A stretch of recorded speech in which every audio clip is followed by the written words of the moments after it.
백신 접종이 본격화되면서 백신 이상 반응 신고도 늘고 있습니다. 어제 하루 500건 이상이 신고됐는데 대부분은 경증이었지만 사망하거나 아나필락시스 쇼크 의심 사례도 나왔습니다. 취재 기자 연결합니다.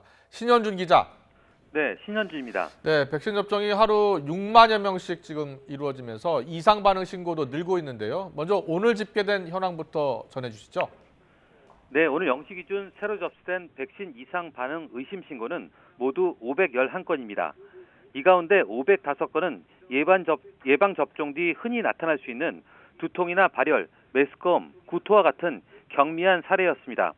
나머지는 아나필락시스 의심 사례가 4건이 추가돼 누적 7건이 됐고 어제 전해드렸듯이 사망자도 2명 발생했습니다. 여기에 오늘 0시 이후에도 사망자가 3명, 아나필락시스 쇼크 의심 사례가 1건 추가됐습니다.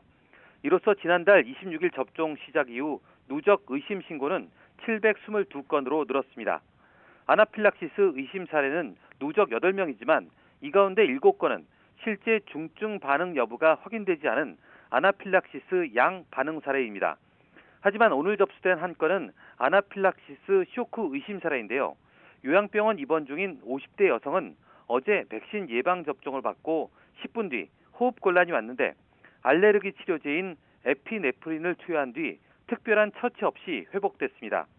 중증 알레르기 반응인 아나필락시스는 접종 후 30분 이내 호흡곤란과 두드러기 등의 과민 반응이 나타나는 것인데 이 때문에 접종을 마친 뒤 15분에서 30분 정도 머물면서 이상 반응 여부를 살펴보도록 하고 있습니다.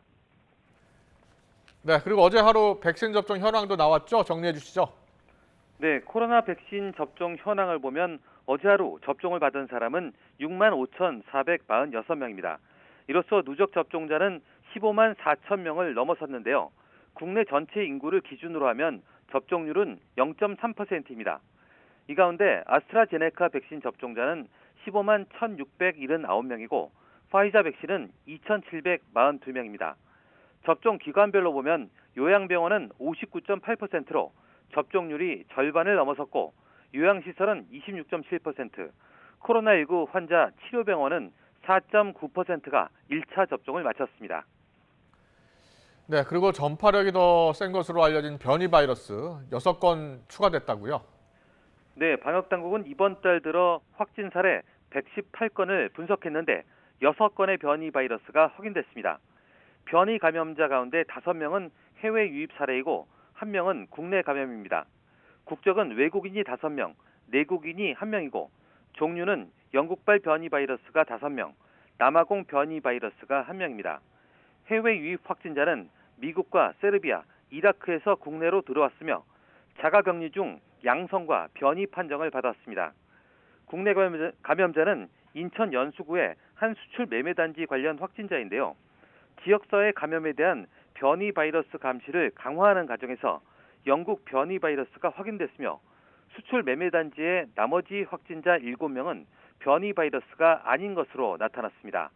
이로써 지난해 10월 이후 국내에서 확인된 변이 바이러스는 162건으로 늘었습니다. 영국 변이가 138건, 남아공 변이가 18건, 그리고 브라질 변이가 6건입니다. 지금까지 사회부에서 YTN 신현주입니다.